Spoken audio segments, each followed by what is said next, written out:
Éternel, mon Dieu, tu m'as parlé. Tu m'as montré ce que tu as déjà fait pour ton peuple. J'ai communiqué ce que je pouvais communiquer. Tes enfants mangent, mais pour la vraie nourriture. Tu as fait plus que ce que nous voyons maintenant. Tu as suscité des libérateurs, des hommes et des femmes solutions. Seigneur, qu'on ne les reconnaisse plus partout où ils vont être. Et que sur leur chemin tout change. Les ténèbres, les Haman ne régneront plus jamais trop. Que cette faveur les accompagne. Au nom du Père, du Fils et du Saint-Esprit. Et le peuple de Dieu le reçoit en disant Amen. Pour que nous puissions croire et ne pas être incrédules devant tes révélations. Qu'il en soit ainsi, Seigneur, au nom de Jésus, et fais-nous du bien. Amen. Mon Père, quand même, notre Dieu, notre roi, merci. Amen.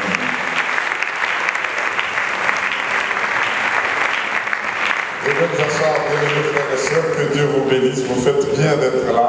Nous sommes en train de passer des moments merveilleux où nous sommes exposés à la parole du Seigneur et je sais qu'elle nous transforme.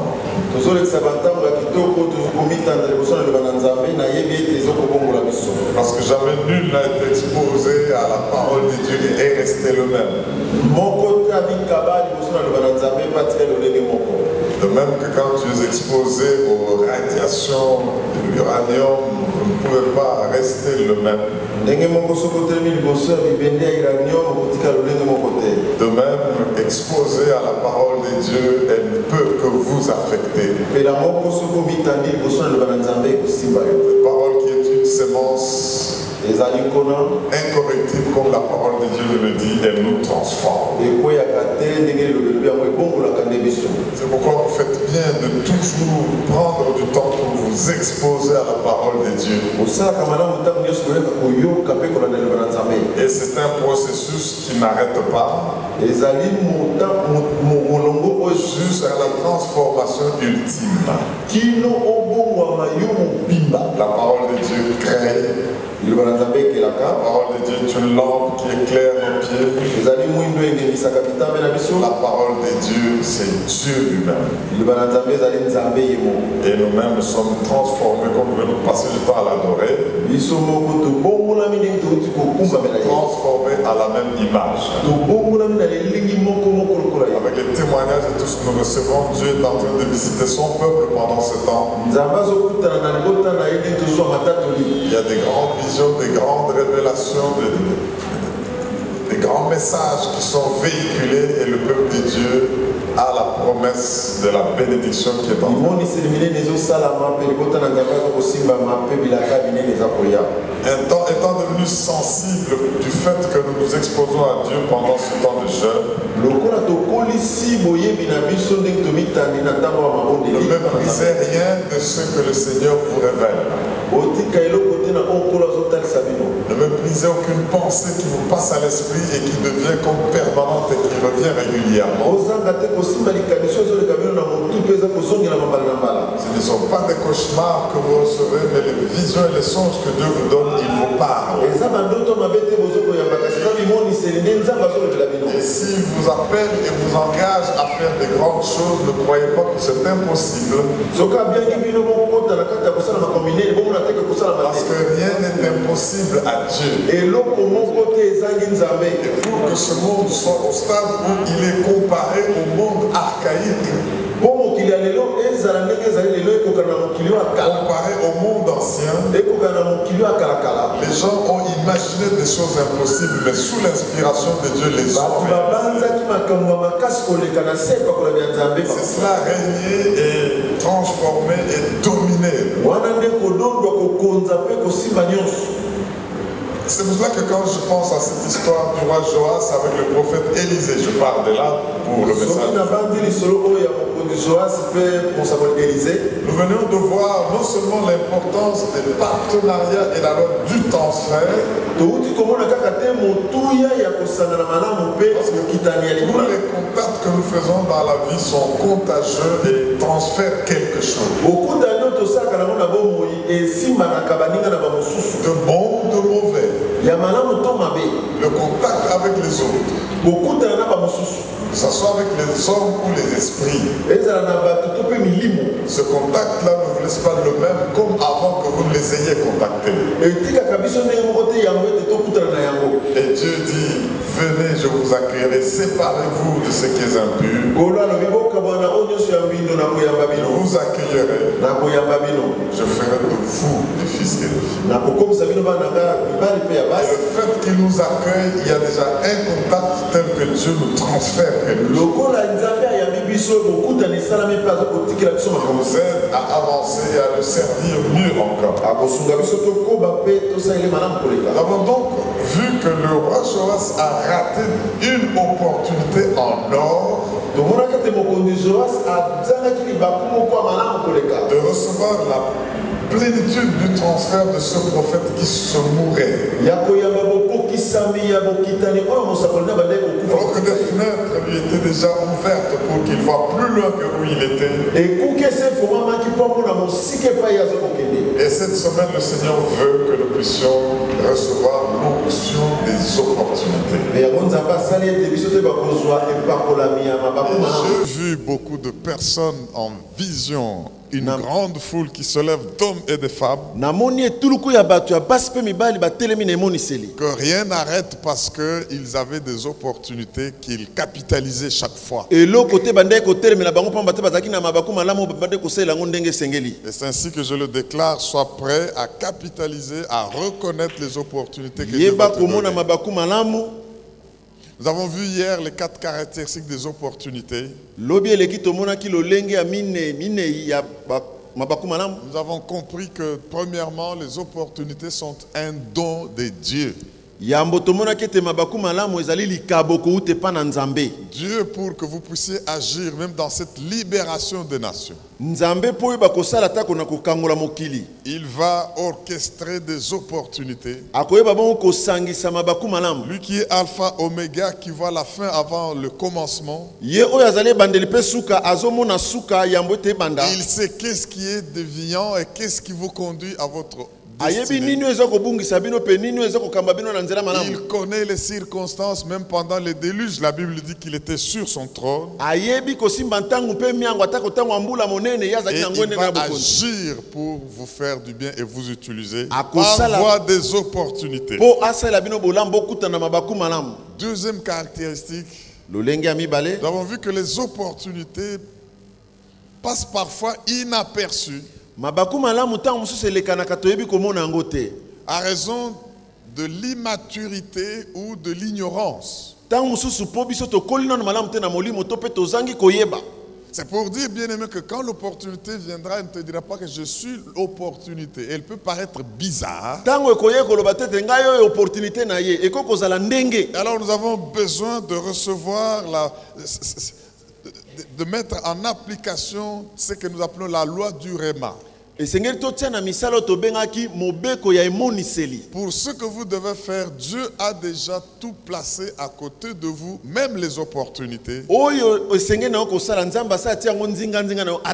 qu'il vous faut, c'est d'en avoir la révélation pour savoir, waouh, c'est ça l'opportunité. Pour ne pas la rater ou passer à côté. C'est l'une des raisons pour lesquelles nous devons passer du temps toujours à la recherche de la face de Dieu, parce que c'est là que nous exerçons nos oreilles. C'est là que nous exerçons tous nos sens pour aller au-delà des 5 sens et arriver à voir même dans l'invisible. Comprendre les choses derrière les événements. Comprendre les esprits qui agissent derrière tout ce qui se passe autour de nous. Et savoir dire, voici, ça c'est une opportunité, je ne la rate pas. Même si tout le monde ne trouve pas en cela une opportunité.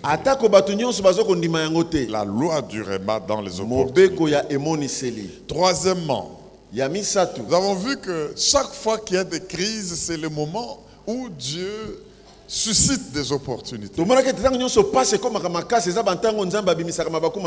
Donc comme les aigles qui doivent aimer les grandes tempêtes et les grands vents, Alors que les petits oiseaux et les autres se cachent et commencent à trembloter, les enfants de Dieu doivent comprendre que les moments de crise ne sont pas le moment où il faut devenir pleurnichard, mais c'est le moment où il faut dire Seigneur, montre-moi les opportunités. Parce que dans chaque temps de crise, c'est là que Dieu fait la différence. Mais il le fait en suscitant des opportunités pour ses enfants. C'est pourquoi nous avons vu quand en 1 Roi 17, la crise est arrivée, la sécheresse est arrivée. Vous savez, les choses que nous déclarons ici pendant que nous prions ont leurs effets. Ces effets peuvent arriver au point que nous ne savons même, nous oublions que c'est nous qui avons décidé que ça soit ainsi. Au lieu de se plaindre, soit de l'avoir déclaré ou d'avoir créé une difficulté, il n'y a rien qui se fait que Dieu n'ait autorisé. Alors, quand il l'autorise, Dieu sait comment tirer les seins d'affaires. Et il le fait en emballant toutes ces délivrances dans ce qu'on appelle opportunité.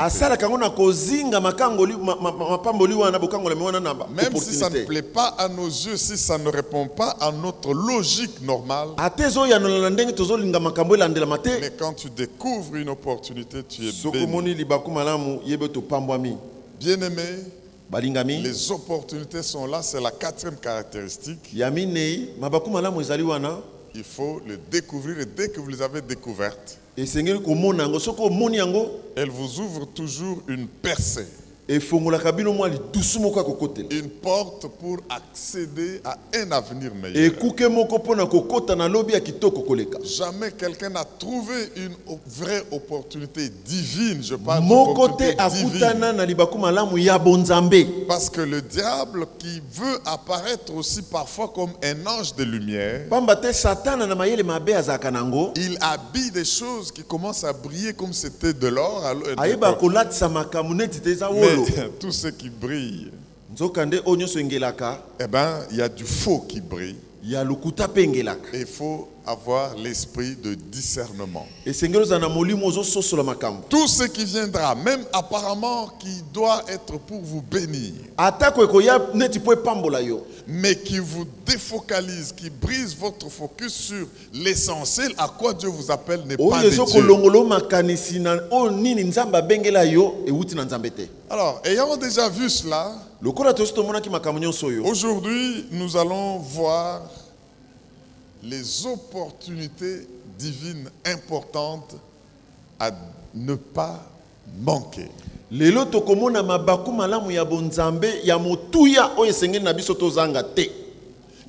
opportunités divines importantes qu'il faut absolument découvrir, qu'il faut discerner, qu'il faut reconnaître. Nous allons en voir 8 importantes opportunités à discerner. Si vous êtes d'accord avec cela, vous pouvez acclamer la parole de Dieu. Alléluia. J'aimerais que nous puissions partir du psaume 84 que nous n'avons pas fini de lire hier.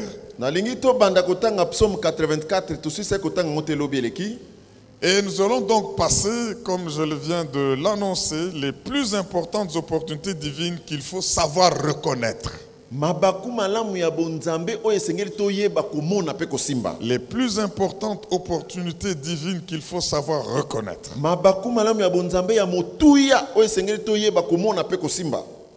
Je vous encouragerai, je nous encouragerai, bien-aimés, à réclamer à chaque fois que nous verrons l'une ou l'autre de ces opportunités, que Dieu nous en donne l'onction spéciale pour ne pas les rater. Parce que c'est avec ces autres, nous avons compris que Dieu n'agit que par des opportunités qu'il donne à ses enfants. C'est un don de Dieu, une opportunité. Revenons à Psaume 424. J'aimerais qu'on lise très rapidement le verset 1 à 12 au chef des chantres sur le Gittite des fils de Corée. Que tes demeures sont aimables, Éternel des armées. Mon âme soupire et languit après les parvis de l'Éternel.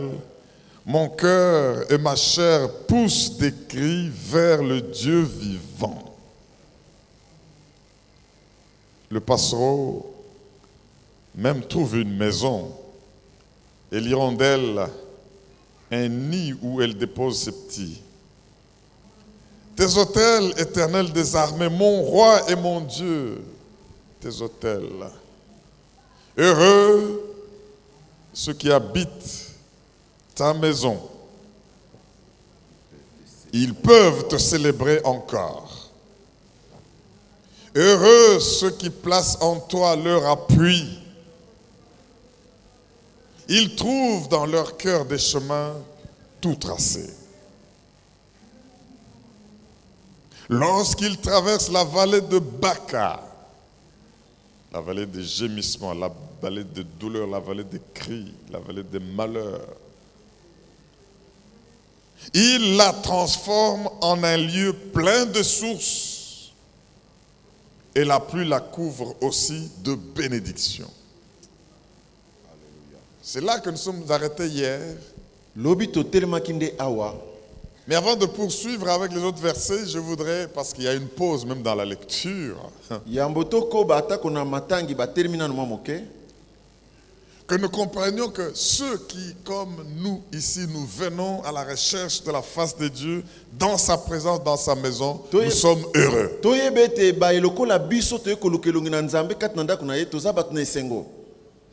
C'est ainsi qu'il dit, vous êtes heureux parce que vous tous qui vous appuyez, vous ne vous appuyez pas sur autre chose que sur Dieu. Nous ne le dirons jamais assez. Quand nous avons parlé de l'importance du partenariat, Dieu doit être le tout premier et le principal partenaire, lui qui nous a créés. Et il a dit, je suis un père pour vous.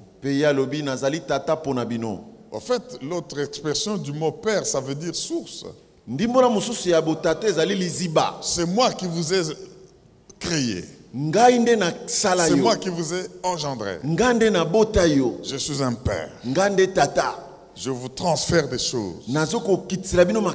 Et c'est très important de ne jamais oublier que c'est dans ta source que se trouvent tes ressources. Une façon de décider sa mort, c'est de se déclarer indépendant de sa source. Amen. Alors il dit, ceux qui s'appuient en l'Éternel, non seulement ils trouvent les autels parce qu'ils auront l'occasion d'offrir des sacrifices. Et tu ne peux jamais le faire sans voir Dieu intervenir. Et non seulement cela, ils ont dans leur cœur, ils ont des chemins tout tracés. Ça veut dire que vous avancez et vous découvrez facilement les opportunités sans vous égarer. Parce que vous habitez la maison de Dieu, vous êtes la maison de Dieu. Et puis, la parole de Dieu ajoute, quand ils arrivent en marchant, ils traversent la vallée de Baca. C'est-à-dire la vallée des crises. La vallée de souffrance. La vallée où tout le monde pleure. Un peu comme notre monde et notre temps aujourd'hui. Mais la Bible ne dit pas qu'eux aussi vont crier et pleurer avec ceux qui crient et pleurent. Ils sont maintenant une occasion pour changer les choses. Ils changent cette vallée-là en des sources. Cette vallée qui était sèche et qui n'avait pas des eaux ni de pluie qui tombaient dessus, à cause d'eux, Nantina na bango wana. Les sources viennent Mazibe bimi et les pluies la couvrent. pe mbule zipi yango. Bien aimé, quand la Bible parle de la pluie, ne voyez pas seulement la pluie qui fait tomber de l'eau. Bomona kaka mbula toyo mai ezoko kita. C'est la pluie de toutes sortes de bénédictions. Ezali mbula ya mapamboli ya ndenge na De ndenge. tout ce qui vient et féconde la terre qui était improductive. Nyonso yaki epesi mabele ebota mbuma nyonso. C'est en cela aussi l'expression de la libération des nations par l'Église. Wana pe ndimbola ya kokangola bikolo na Vous nzela arrivez ngomba. dans un lieu de pleurs, de craintes, de difficultés où tout le monde ne se retrouve pas. Boza esika moko kolela minyoko twazo mona eloko te. Mais parce que d'où dans votre cœur vous avez les chemins tout tracés, Lokola bino na mitema na bino banzele se salama. vous avez la vocation Oza na mbela de libérer ya kokangola les gens de ceux qui le font crier. batu na baye bazogangisa bango. Vous Na baye avez la bazonyokola bango. mission Boza na de etinda délivrer ya kokangola de tout ce que les gens pleurent, de tout na ce qu'ils font nyonso que batu souffrir. bazokolelela na mikakatano nyonso ezingi Vous batu. transformez cette vallée de Baka Okobongo la situation wana ya liwa ya mawa ya pasi en un verger, en une terre pleine de sources. ekomi mabele moko etondi biziba ebele. Et alors, vous avez libéré ces gens qui étaient dans le Baka. Na bongo nde okangoli bato bazaki na vallée Eux ya qui ne Baka. voyaient pas les pluies ou le ciel s'ouvrir pour les bénir. Bango bande komona lola koformate pona Mais à kopambola cause bango. de votre passage Kasi na ntina koleka na bino et kuna. du fait que vous n'avez pas raté cette opportunité de changer les choses, Lokolo ozangaki libako malamu wana te ya kobongola makambo na bango. eh bien, pendant ce temps, Pe na ntango wana les pluies commencent à tomber. mbule ekomi konoka. Est-ce que quelqu'un m'entend pour dire Alléluia? Alléluia. C'est pour cela, bien-aimés, cessons de gémir ou de nous plaindre avec tout le monde au vu de ce qu'il y a et qui se Totika passe autour de kolela nous. lela koloba maloba ndenge moko na bayebanso Mais bazokolela. réclamons à Dieu, ouvre-nous les yeux de notre intelligence pour que nous puissions savoir changer la vallée de Baka en source. Tosenga nzambe fongola biso miso ya molimo toyeba kobongola milelo oyo na maziba kitoko. Continuons la lecture après cette pause. Tokoba na kotanga. Leur force augmente pendant la marche.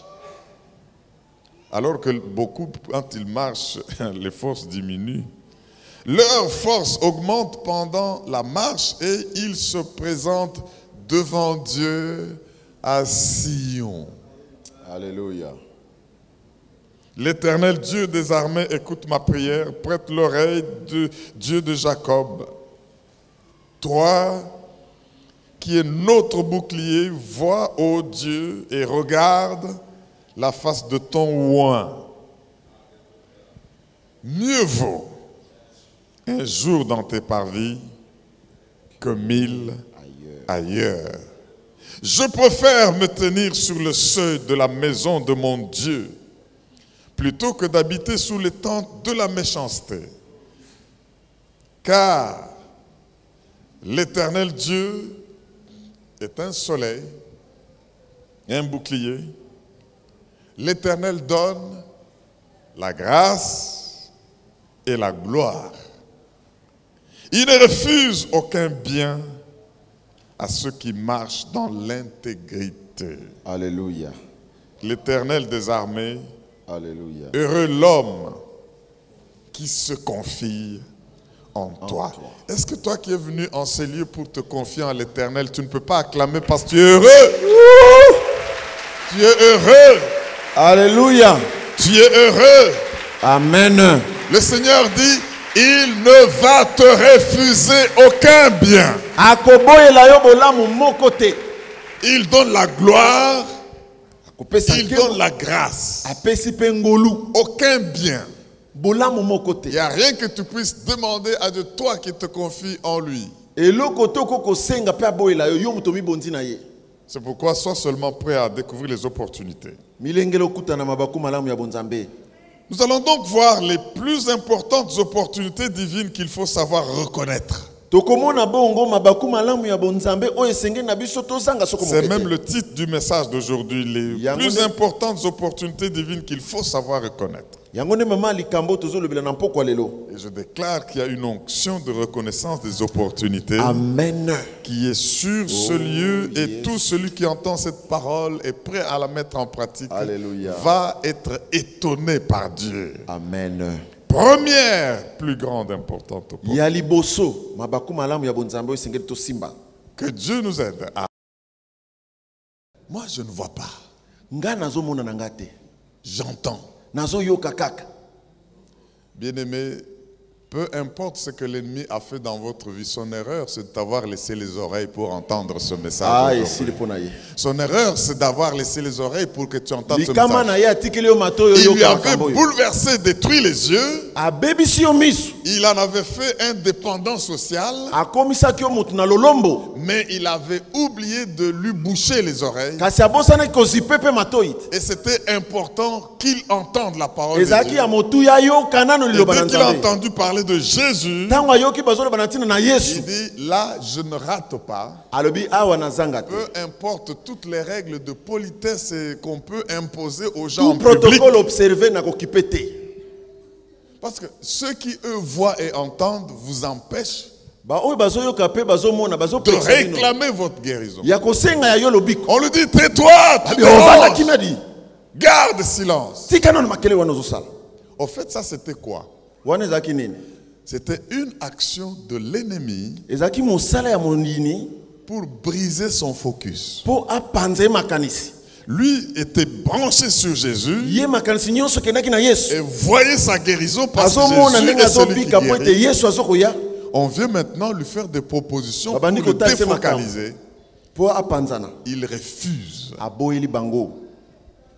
Ne t'en détourne ni à gauche, ni à droite. Il dit, comme vous m'interdisez de crier, je vais crier encore plus fort. Jésus, fils de David. Il risquait de croire, mais il n'a pas entendu ce qu'on ne lui a pas dit d'augmenter le volume. On lui dit de se taire et crie plus fort. Jésus voit qu'il y a là quelqu'un de déterminé. Faites-le venir. Sois bien-aimé, courageux au point d'arrêter Jésus. Il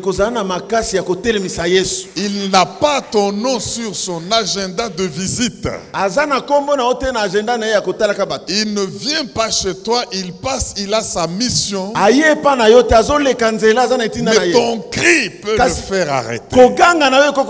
La manière et l'assiduité avec laquelle tu vas réclamer ta guérison va le faire arrêter. Viens maintenant, il lui pose la question. Oh, parce que peut-être qu'il a crié. Il a dit seulement, aie pitié de moi. Comme elle était mendiant, peut-être qu'il peut chercher à ce qu'on lui donne un peu de monde. Parce que la Bible dit il était aveugle et mendiant. Bien sûr, ne pouvant pas travailler, il ne pouvait que mendier. Et en écartant le fait qu'il peut maintenant voir et travailler, il va cesser d'être mendiant. Mais s'il ne connaît pas l'essentiel qu'il cherche, il peut dire, donne-moi un peu d'argent. Il va épouser cet argent et continuer à mendier parce qu'il sera toujours aveugle. Que veux-tu que je fasse pour toi? Bien-aimé, est-ce que tu es conscient de ce que tu es en train de chercher dans la maison de Dieu? Est-ce que tu es sensible pour savoir ici il y a une opportunité pour ma guérison? Bien, j'aimerais déclarer que si le Seigneur veut parler de ceci comme opportunité, je vois l'onction de guérison qui couvre ce lieu maintenant. Amen. Au nom puissant de Jésus-Christ. Amen. Merci Jésus. J'insiste, je déclare que le Seigneur qui a agi à la croix et qui a dit, alléluia, tout est accompli. Yeah. voit tous ceux qui sont sous la souffrance et le mauvais sort jeté par l'ennemi pour les perturber. Mais aujourd'hui, pendant que cette parole est véhiculée et déclarée, Alléluia, recevez votre guérison. Et le peuple de Dieu le reçoit en disant Amen. Amen. Soyez sensibles et prêts. À ce que quand l'eau est agitée, l'eau de l'esprit, et que Jésus est là, vous voyez que la gloire de Dieu est en manifestation. Saisissez l'opportunité. Et entendez comme si Dieu vous disait exactement, vous voulez quoi que je puisse faire? Et comme cet homme, précisez ce que vous voulez. Et la réponse, je la connais. Va. Il n'a pas dit je te guéris de ton aveuglement, je te guéris. Non, non, non. Il dit seulement, va. Ta foi t'a sauvé. Donc cette maladie, cette mendicité étaient des choses terribles, démoniaques. Et le Seigneur a dit, tu es sauvé. Tu as été tenace. Tu as crié. Tu n'as pas écouté ceux qui voulaient te dévier. Tu as bravé le découragement. Tu as bravé les temps difficiles. Tu as bravé le fait que tu vis avec handicap et tu as sauté. Ayant vu tout cela, et à l'écoute de la réponse que tu as donnée, comme tu sais ce que tu veux, et que tu as cru que je peux te guérir, c'est ta foi qui t'a sauvé. Qu'il en soit ainsi pour tous ceux qui croient. Et nous disons Amen. Amen. Acclame bien le roi des rois. Merci Jésus. Alléluia. Merci Jésus. Alléluia. Merci roi des rois. Amen. Deuxième opportunité importante qu'il faut savoir reconnaître.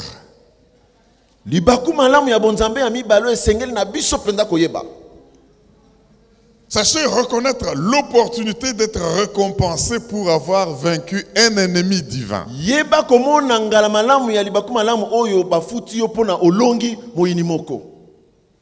L'opportunité, reconnaître l'opportunité d'être récompensé pour avoir vaincu un ennemi divin. Mes frères et sœurs, je voudrais que nous puissions comprendre, et nous l'avons même dit et redit l'autre fois parlant des ennemis dans la vie.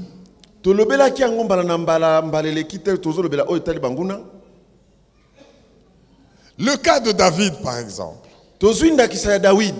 Allons très rapidement dans 1 Samuel 17. 1 Samuel 17. On ne va pas lire tout le chapitre. Si vous avez besoin de vous réimprégner de cela, allez lire le chapitre dans son entièreté. Israël était défié dans son propre terrain, que l'ennemi voulait lui arracher par des géants comme des Goliaths. Il vient dans le territoire de Soko qui était à Juda, il commence à les défier. Au lieu de voir en cela une opportunité de voir la grandeur de Dieu, tout le monde paniquait à l'écoute de ce qu'il disait. Il y a ce jeune homme, à peu près 17 ans, qui a travaillé en coulisses dans l'anonymat, au service de son père. Très obéissant, on l'envoie pour apporter une casse-croûte à ses frères qui étaient au front. Voilà ce qu'il est venu faire. Mais quand il arrive, il trouve la situation que nous connaissons. Et tout le monde panique. Écoutez ce que nous dit 1 Samuel 17. Je vais lire juste versets 23 et 24. La Bible dit, tandis qu'il parlait avec eux, il parle avec ses frères, avec le chef l'équipe là-bas. Voici le Philistin de Gath, nommé Goliath, s'avança entre les deux armées hors des rangs. Donc il se détache. Hors des rangs des Philistins. Il tint les mêmes discours que précédemment et David les entendit. À la vue de cet homme, tous ceux d'Israël s'enfuirent devant lui et furent saisis d'une grande crainte. Est-ce que tu peux dire Amen? Amen. Alors maintenant, David, tout petit qu'il était, il pouvait dire, ah, si les grands fuient tous encore,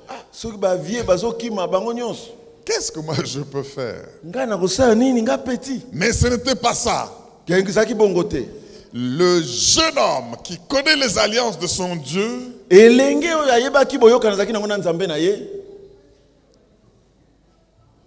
voit en cela une opportunité et refuse de paniquer avec tout le monde.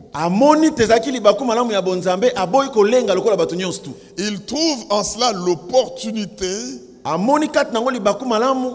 de vaincre un ennemi et d'en avoir la récompense. Comment je le sais? Voilà quelle question il pose. C'est lui qui va tuer cet incirconcis-là. Qu'est-ce qu'on va lui donner? Ses grands frères le grondent, on connaît ta malice, on sait tu as laissé. Est-ce que j'ai mal parlé? J'ai posé la question. Alors il se détourne, il va là-bas. Il y a des gens dont il faut se détourner quand vous voyez qu'ils ne comprennent rien des opportunités.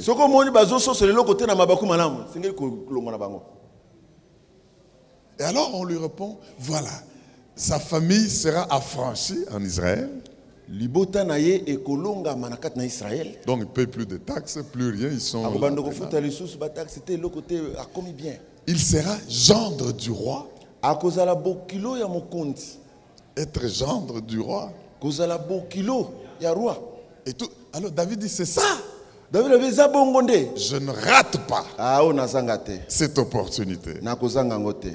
Mes frères et sœurs, parce que quand j'insiste sur ces principes, il y a impossibilité d'accomplir sa mission sans relation, sans partenariat. Vous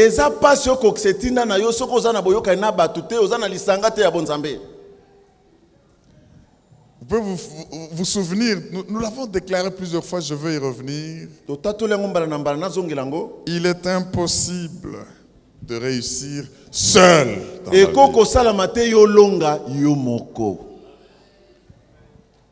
Les relations que nous avons humaines sont un commandement de Dieu. Il n'est pas bon que l'homme soit seul. C'est un commandement. Les relations sont un privilège que Dieu nous fait. Celles qui nous bâtissent. Et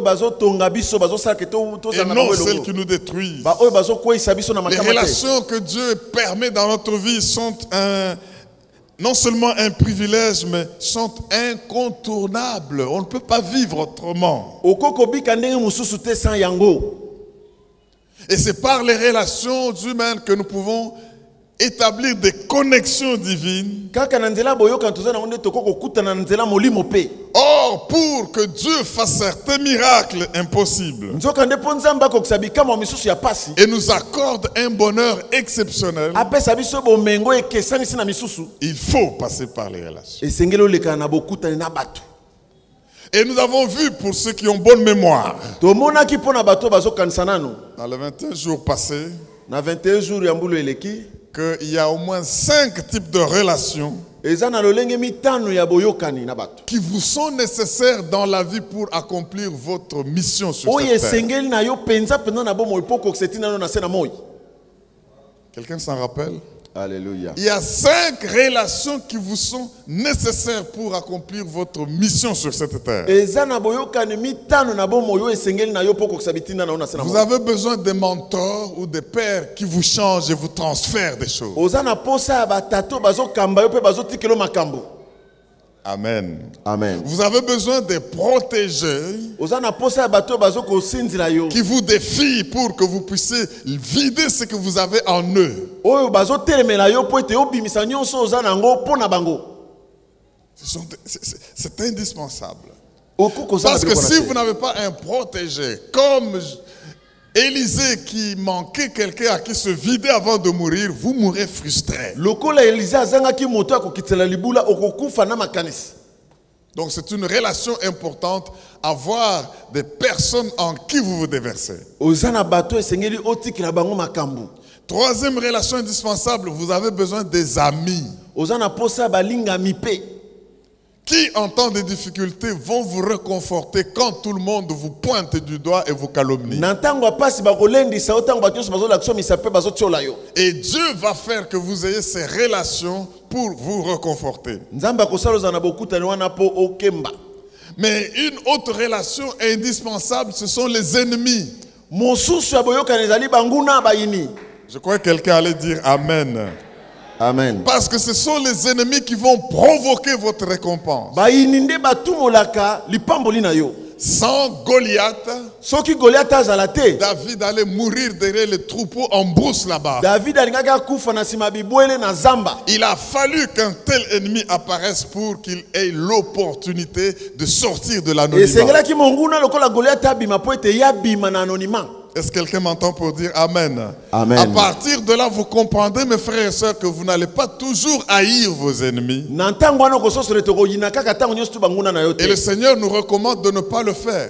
Il est conscient que nous aurons des ennemis. Il dit qu'on vous haïra. Si on a traité ainsi le Fils de l'homme, le Maître, le disciple n'est pas plus grand que le Maître. Soyez prudents. Soyez prudents. Le Seigneur nous met dans un monde où il est conscient que nous aurons des gens agressifs et contraires à nous. Mais ces gens-là sont nécessaires. Si vous vous rendez compte de certaines situations qui vous sont arrivées, vous pouviez être toujours sur la même ligne, dans une même entreprise, dans une même région, et être plus malheureux que vous ne l'êtes maintenant. Mais parce qu'il y a eu des ennemis que Dieu a suscités dans votre vie, il les a utilisés pour vous donner la récompense. Ainsi, mes frères et sœurs, au lieu de maudire les gens qui vous sont parfois agressifs, qu'ils ne veulent rien entendre quand on cite votre nom, et qui vous disent s'il faut que vous puissiez être promu, vous allez ajouter un doigt ici. Vous avez besoin de ces gens-là. C'est des relations divinement importantes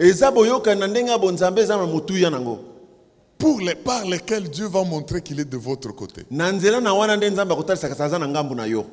Sans les ennemis, comment saurez-vous que Dieu est de votre côté? Oh, quelqu'un pouvait acclamer le Dieu tout-puissant, le Dieu glorieux, le Dieu miséricordieux. Donc, un homme comme Goliath a ressuscité une récompense que David n'a pas ratée. Alors que les autres fuyaient,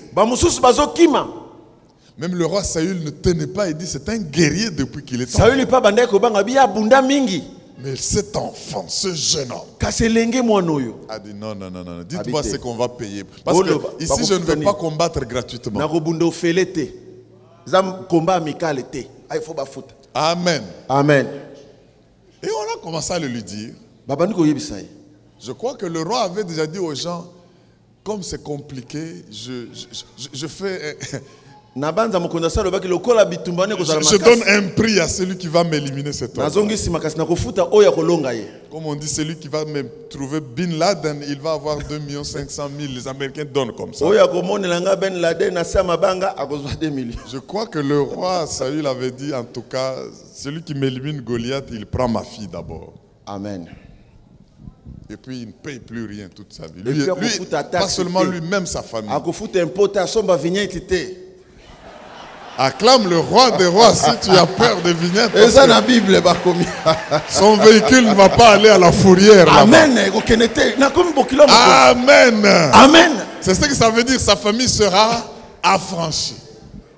Exonéré ici. En Israël. Occasion il y a boyé. Nazanga. Non. Alors David, c'est tout le monde fuit.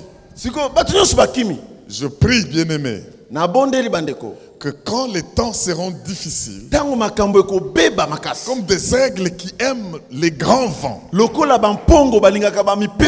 la fierté dans les airs, alors que les petits oiseaux fuient et vont s'enfermer, eh bien, vous devez être de ceux-là qui saisissent les opportunités. Et je déclare que tout celui qui sera ennemi sur votre chemin, pour votre promotion, pour votre élévation, pour votre récompense, que vous ne puissiez pas le rater. Que vous ne puissiez pas le rater. Et ça va appeler votre promotion. Que cette faveur soit sur vous au nom de Jésus. Acclame pour tes ennemis. Merci Seigneur. Le Seigneur est conscient de cela. Vous savez mes frères et sœurs, vous devez être en mesure de reconnaître ainsi vos adversaires. Parce que la vie est ainsi faite. Vous savez, les gens ordinaires n'aiment pas ceux qui sont hors du commun. Les gens impurs n'aiment pas ceux qui se purifient et se sanctifient. Tu vas arriver quelque part là-bas, on dit seulement, papa, vous voulez boire quoi? Juste donnez-moi un peu, donnez-moi de l'eau ou du sucre ou du coca. Ah, c'est pour montrer quoi? Donc vous voulez dire que nous qui... Toi tu n'as rien dit, tu as dit seulement, donnez-moi un verre. L'inimitié commence. Alors que yo kanissé l'autre côté, toi tu as seulement dit je veux boire de l'eau. La vie est comme ça. L'inimitié peut commencer juste par là. C'est ainsi fait. Parce que ceux qui vivent dans le péché détestent ceux qui mènent une vie de sanctification. Les paresseux méprisent les gens qui sont diligents dans leur travail. Vous allez voir au travail les gens qui ne s'aiment pas, qui ne se parlent pas, tout simplement parce que celui-ci aime la paresse. Et celui-ci est très engagé, il travaille et le chef commence à l'aimer et lui donner davantage.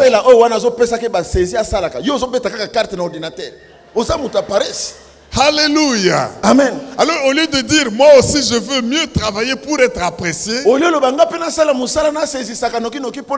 comme Caïn devant Abel. Parce que Dieu l'a apprécié. L'inimitié a commencé. Et pourtant lui n'avait qu'aussi qu'à offrir et plaire à Dieu. Mes frères dans le Seigneur, mais une chose que j'aimerais vous dire, quand les ennemis se lèvent dans votre vie, ne les craignez pas. Parce que Dieu ne leur permettra pas de remporter la bataille dans votre vie. Jamais de la vie, Dieu ne peut pas permettre que vos ennemis réussissent. Mais par contre, par eux, il va vous promouvoir. Il va attirer la récompense. À ce sujet, écoutez ce que la Bible dit.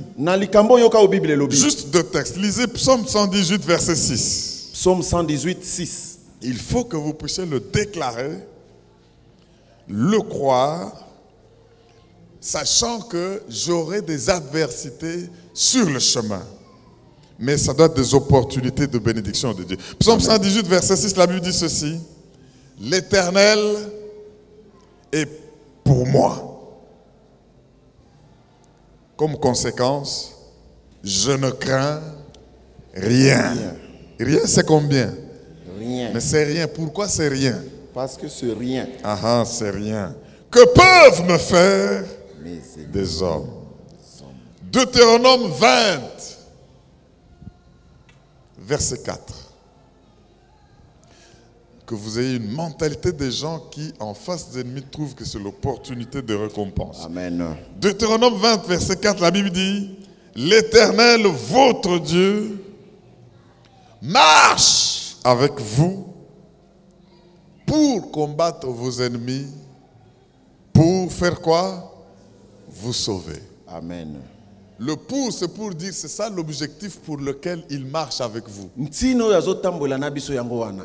Donc quand vous marchez dans ce monde, Tango zotambola na mokili oyo, soyez sensibles zala na bokebi mingi. à la présence de Dieu. Vous ne marchez pas seul, il marche avec vous. Kati na bozatsa na nzambo za yo moko te aza na Et yo il ne longo. marche pas avec vous juste pour dire comme si nous devons nous balader. Il marche avec des objectifs. Azotambola bino na bantino azolandela kokokisa. Un objectif, c'est pour combattre vos ennemis, Moko ya bantino ezali pona ko bundisa banguna na yo. pour vous sauver. Pona ko bikisa yo. Troisième opportunité à reconnaître, Libaku ya misatu ya motu esenge toyeba. c'est reconnaître l'opportunité d'une amitié exceptionnelle. Komona libaku malamu ya bolinga mimoko yekeseni na misusu. Reconnaître une amitié exceptionnelle. Nous avons dit que dans la vie, nous vivons par des relations, par des partenariats, par des amitiés. De même que je peux reconnaître un ennemi par lequel Dieu va déverser sa récompense sur moi. De même, je dois être à mesure de reconnaître l'opportunité d'une amitié qui va procurer une joie profonde et même de génération.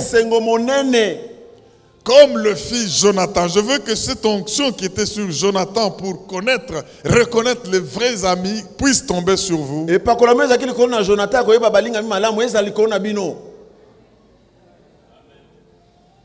Cette histoire est très intéressante dans 1 Samuel 18.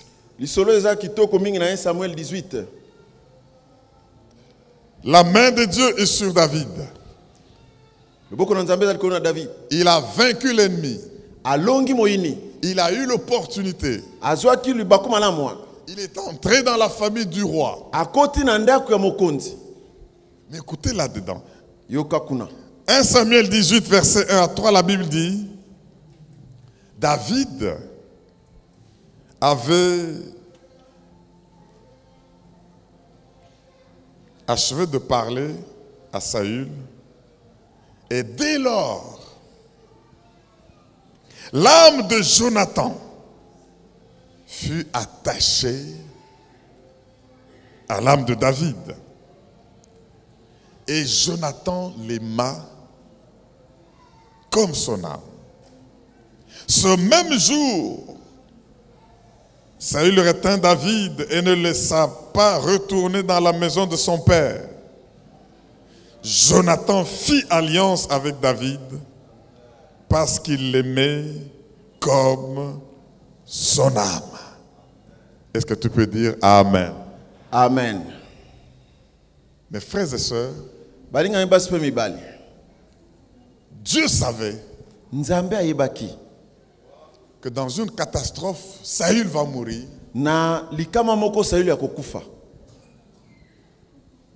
Son fils Jonathan va mourir. Mais que devient leur descendance? Les gens comme les Mephibosheth, perclus de pieds et de mains. Comment peut-il vivre sans un soutien particulier? Mais du fait que son père Jonathan avait détecté une opportunité d'une amitié de destin, Une amitié sans calcul. bolinga moko ya kotala te. Mais une amitié juste parce que mon âme s'est attachée à son âme. Po kaka molimo na ngai kangama kina oya ye. Dès que tu détectes une amitié comme ça, Soko moni bolinga moko ya lolenge wana. nous avons dit bien aimé que les bénédictions qui viennent des opportunités que Dieu nous donne affectent non seulement nous mais même notre postérité. Mapambolo yaka na bokuta no tosaka nango esimba kaka biso te ata bakitani na biso. Avec la terreur que Saül avait fait contre David, Na kobangi soyo Saül asalaki na David. s'il n'y avait pas cette alliance entre David et Jonathan, Soki boyoka no ezalaka te kati na David pe Jonathan. leur postérité après eux allait souffrir terriblement. Bakitani na bango sima ya bango kokufa benge banyo comme makasi. Mes frères et sœurs, Bandeko basi pe mibali. vous savez, quand je parle de ces choses, c'est comme si on déréglait ma montre. Il est déjà temps. Soki na bani koloba omona montre comme que noki noki. Tenons-nous debout, on va passer un temps de prière. To telema to lekana na mabondeli. Nous avons vu 3 opportunités qu'il faut détecter. To mona ki mabaku malamu misato esengeli koyeba. Je voudrais que chacun en tienne compte maintenant. Les autres, on va poursuivre le jour Nalingi suivant. moko na moko toyeba ngo siko misusu to kokoba nango mikolo ezoya. Es-tu prêt à reconnaître ces opportunités de guérison O miraculeuse? milengeli komona baku malamu ya kokamwa bikamwa. Je voudrais que tu le comprennes. Nalingi ososola yango. Si tu as eu, je ne sais pas quel type de maladie, Soko zwaki bokono soki nini esimba c'est ki. peut-être toi ou quelqu'un de ta famille. Tango mususu azalaki yo to moko alibota na yo. Je veux que tu le comprennes Nalingi ososola yango. pour que tu puisses recevoir cette visitation Po particulière okutana na bokutani oya bonzambe. et que tu puisses crier sans retenir, Pe oganga olemba te. crier sans retenue Oganga olemba te. et obtenir. Ce n'est pas impossible, rien Pe n'est kozwa eza makasi te. impossible à Dieu. Eloko te ezangi nzambe. C'est pour ça que je viens pour dire il y a une opportunité ici. Yango na ye koloba te elibaku malamu moko ezali awa. Dieu veut libérer ceux qui sont sous l'emprise de la maladie. Nzambe alingi kokangola baye basimami na bokono. Et cette option est là, cette proposition, cette visitation est là. Lobiko wana ezali awa bokutani wana nzambe ezali. Saisissez l'opportunité, recevez votre guérison. Bosimba yango pe bozwa lobiko na bino. Peu importe le nom qu'on a donné à cette maladie. Ata kombo nini babengi bokono yango. Peu importe les qualificatifs qu'on a donnés à cette maladie. Ata ko balobi ete bikaka lisusu te. Peu importe le temps, le stade auquel elle se Ata ko trouve. yango eumeli. Les hommes peuvent l'appeler incurable. Bato bakokoloba te okobika lisusu te Les hommes nango. peuvent l'appeler maladie mortelle. Bakokoloba te memaka na liwa. Les hommes peuvent dire c'est le stade terminal. Balobi ekomi na suka. Ne gaspillez pas votre argent, nous allons seulement vous accompagner. Kosomba lisusu bakisi te kosunga okako kele On malema vous donne déjà seulement des soins palliatifs et on sait qu'on ne peut rien faire. bayebi te bakokosala eloko lisusu te. Mais aujourd'hui, au nom de Jésus-Christ, Kasi lelo na kombo na le Yesu. Seigneur veut que tu saisisses cette opportunité Kolo alingi osimba libaku malamu pour oyo. recevoir ton miracle. Oyamba bikamo na Alors yo. crie à lui comme Kanga na ye lokola. Bartimée.